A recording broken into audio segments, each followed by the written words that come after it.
All right, and welcome back to Open Your Eyes. We're about to venture off into our third and final segment for the morning. I could reckon with this one as well. After knowing about love languages, then why not do some sports time? Might just be somebody love language. Go play some sports together. The BK Volleyball Foundation and their first anniversary. Now, you know, I think about it, just first anniversary and the accomplishments so far is really, really crazy. I mean, for real. The accomplishments are crazy so far. Now in with us, we've got Brian Codd, who's a student at Briercrest College. Thank you so much, man. My gosh. And he's doing his master's in management and leadership. We also have Francis Hauze, who is a student athlete, medicine at Hauze College, Bachelors in visual communications. My God, I wanted a pun. Then of course, we've got my buddy dear to me, Daril Avila, student athlete again. He will be venturing off to Concordia University of Edmonton for bachelor's degree of science in environmental science. Damn, guys, morning. Morning. Thanks for having us this morning. And for you, welcome back home. Yeah, it's good to be back in the warmth. I could imagine you left with that curl, or you come back with that curl? Yeah, I came back with it. Yeah, there you go. You never find a barber cross there, so I had to say. You got it right. But guys, man, BK Volleyball, what is BK? What BK stand for? Well, it's just the initial for myself and Karim, who were the first two recipients of scholarships last year.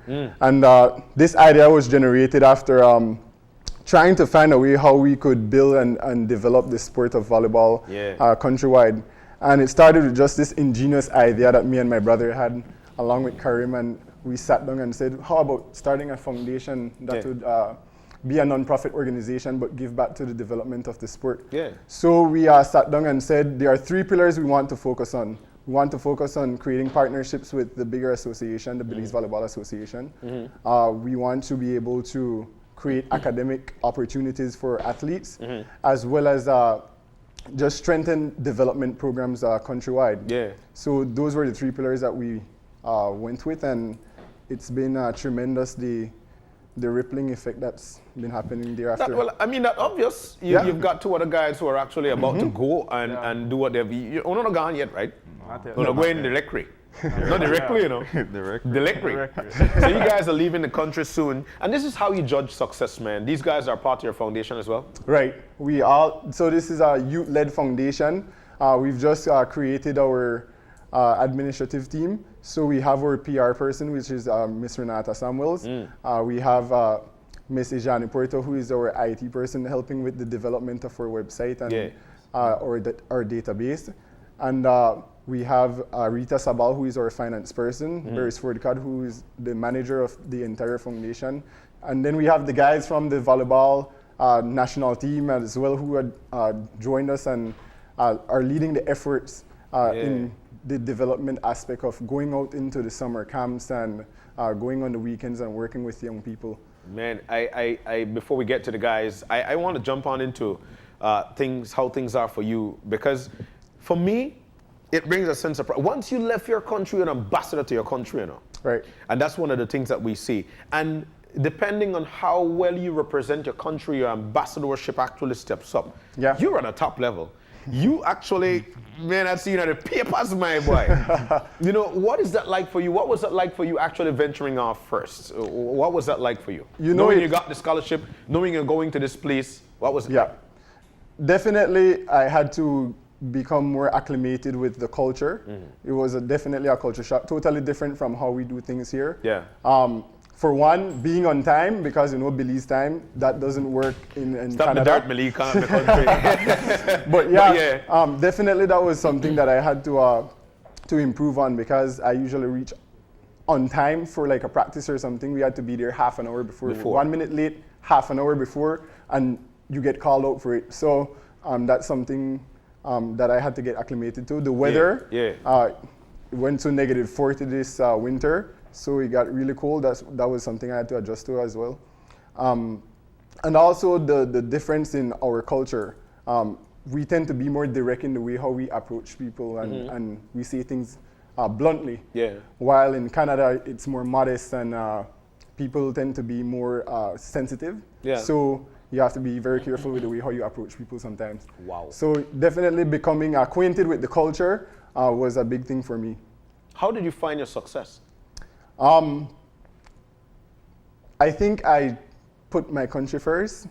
I stay disciplined. I try to maintain balance between sports and academics. And I just listen.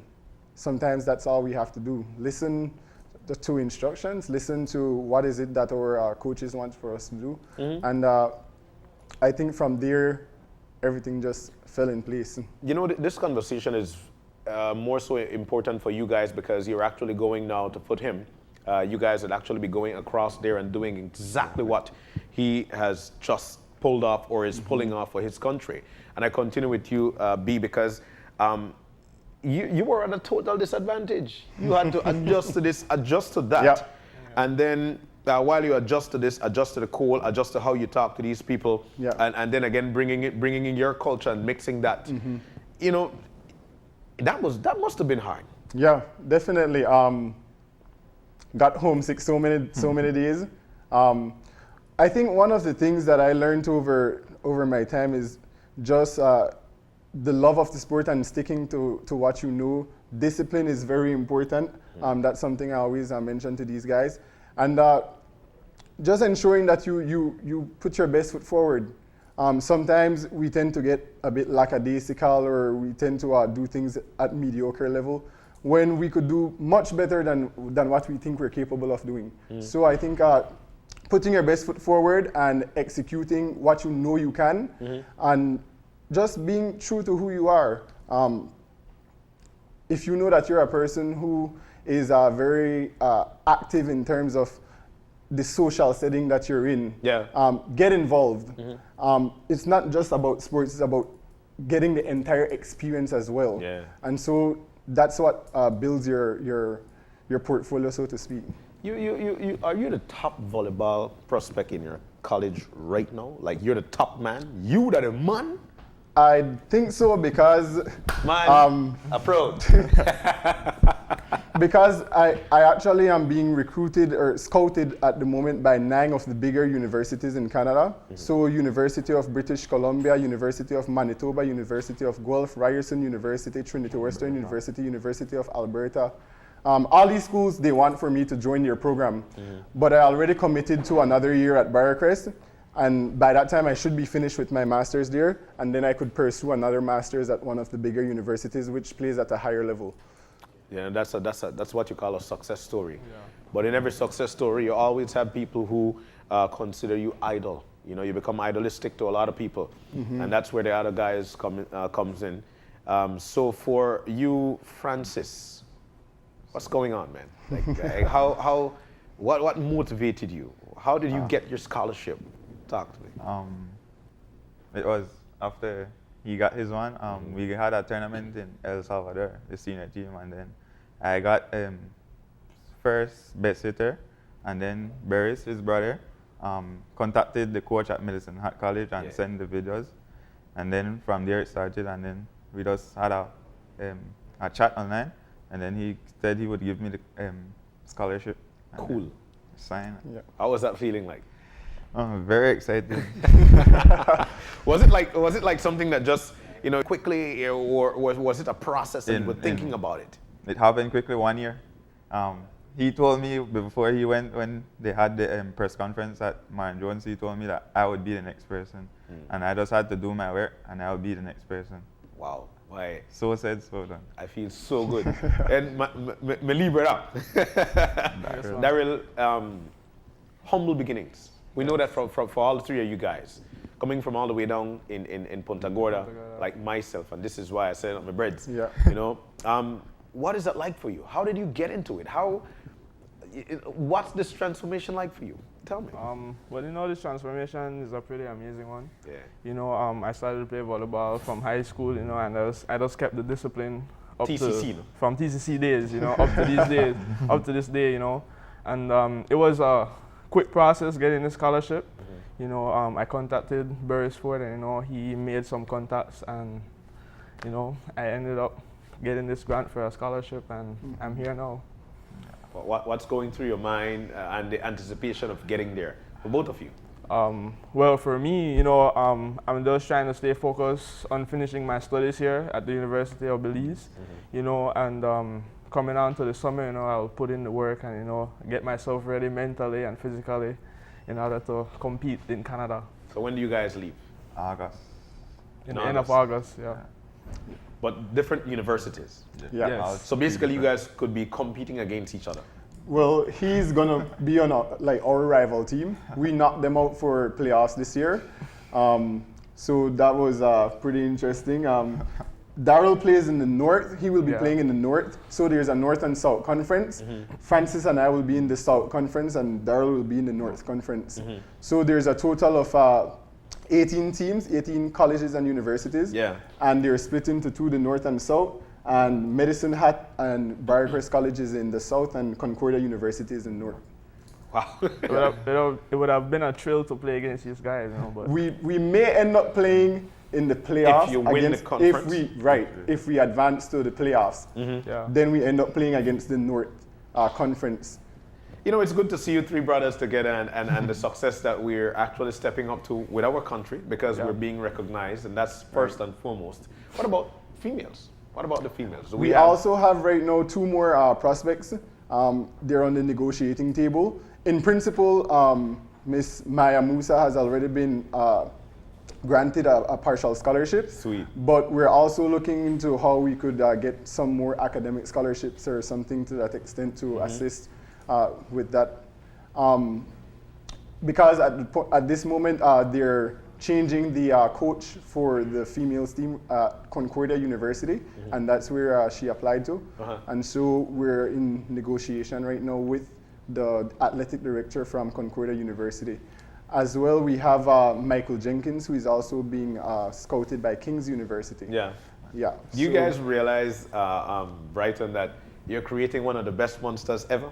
And I say this because, man, BK Volleyball Foundation started a year ago. Yeah. You actually have 1, 2, 3, going on 4, 5, probably 6 people actually leaving this country. And it's not more, yes, volleyball, but more so that these folks will be achieving, you know, that educational aspect of things. Right. And that's Absolutely. that's first and foremost. Yeah. Then I say monster, because my brother, everybody will want to be a part of it, and everybody's family will be contacting you guys so that they could be a part of this. How do you feel about that? And do you say, yes, that's success?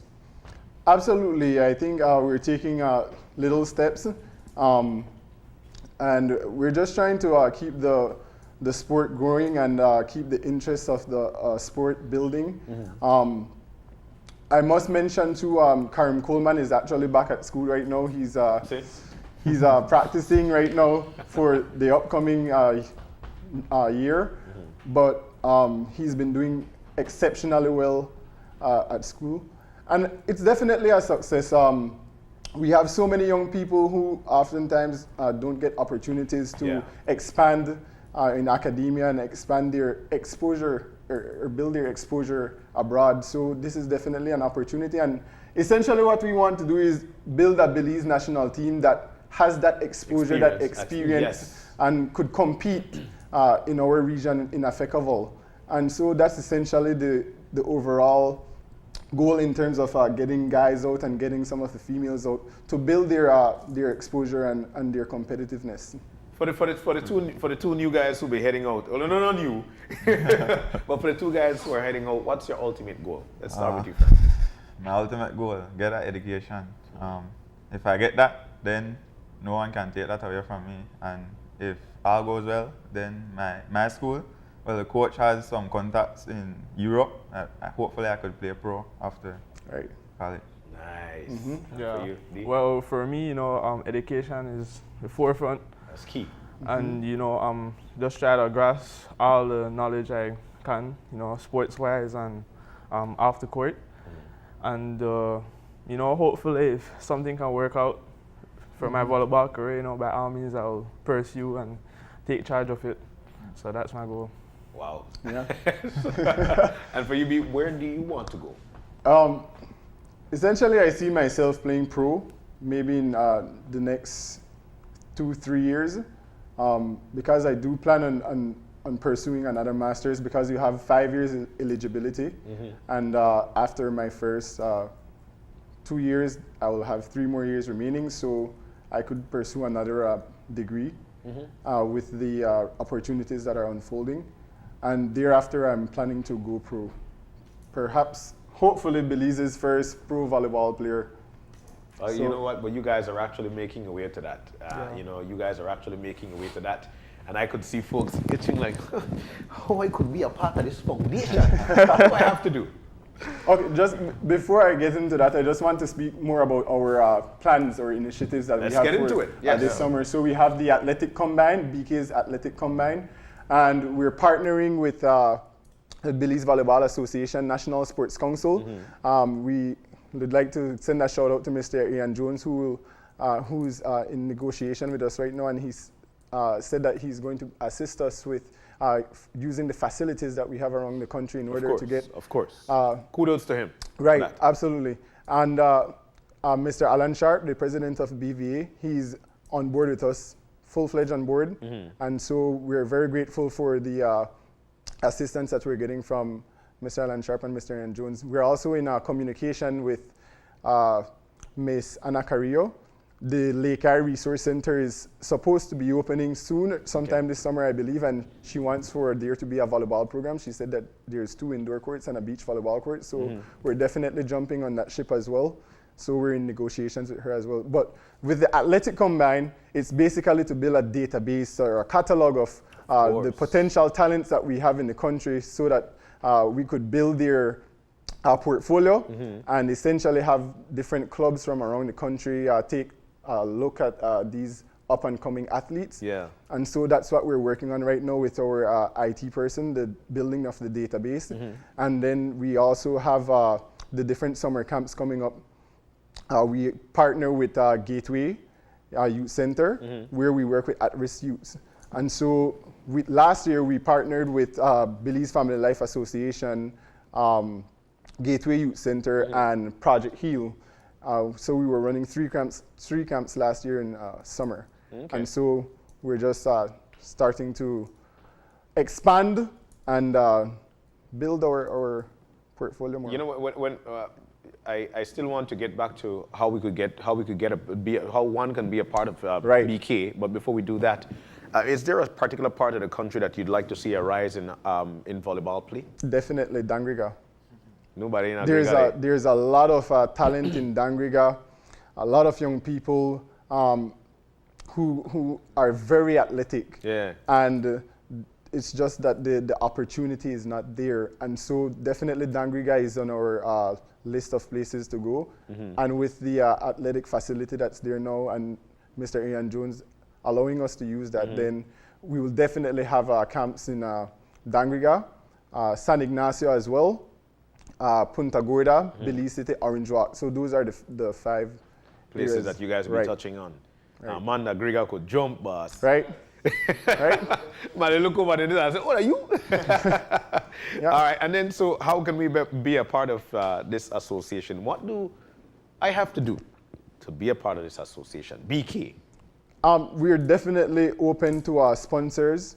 We're open to any sort of assistance, whether it's resources in terms of facilities, financial resources. It's all about the development of the sport and to basically create more opportunities for young Belizeans to get exposure and expand their talents. To get in contact with us, you could contact Volleyball Foundation BK at gmail.com. But Volleyball Foundation BK at gmail.com. Right. Or you could call 615-9186 and contact Beresford Codd. He's the person overlooking the entire operations of our foundation.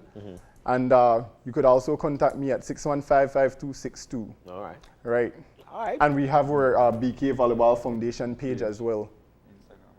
Instagram told us. Sure. Right. But I know the new thing name about the place. Absolutely. And we're in the process of developing our website as well. Wow. Excellent. Final words, guys. The new biz. Final words. What are your final words, man? Just, I don't know.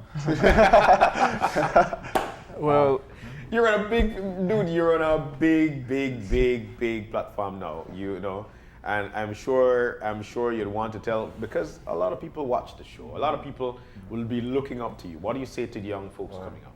Just stay with it, because I started when I was 15 and I just continued. I stayed disciplined. You just have to stay with it, and then hopefully you get you can use our platform. We can help you out and get a scholarship, and you can be going and leaving Belize, just like all of us. You know, the young people they ask, I wonder where the man they eat. Always Fried good. duck and so. And for you, well, you know, for the upcoming youths, you know, in sports, in any discipline, you know, just stay focused, stay disciplined, and don't be afraid to be different.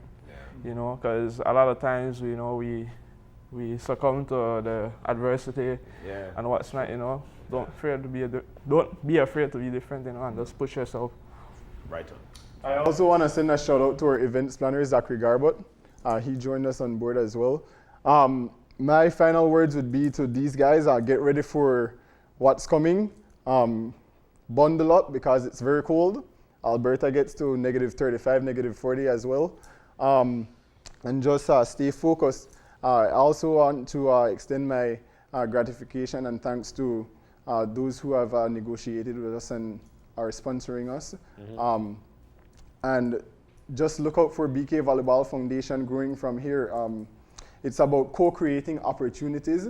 We may not be the most financially stable foundation, however, there are ways around that. There are ways how we could network and how we could partner with varying organizations in order to create opportunities for our young people. And so that's what I would like to leave with you all. All right. Well, I'll tell you what, guys. Thank you so very much, Bryton. Welcome back home. Francis, thank you as well. Congratulations. Daril, thank you as well, and congratulations. The things you can do when you apply yourself is very important. And not because we're just Belizeans or people that say, oh, they're not just coming, mean that we're not able to make it. There are platforms in this country, and there are good people who can make it for you. But we need to take a final break for the morning, and then when we come back, it's for the wrap. So stay with us.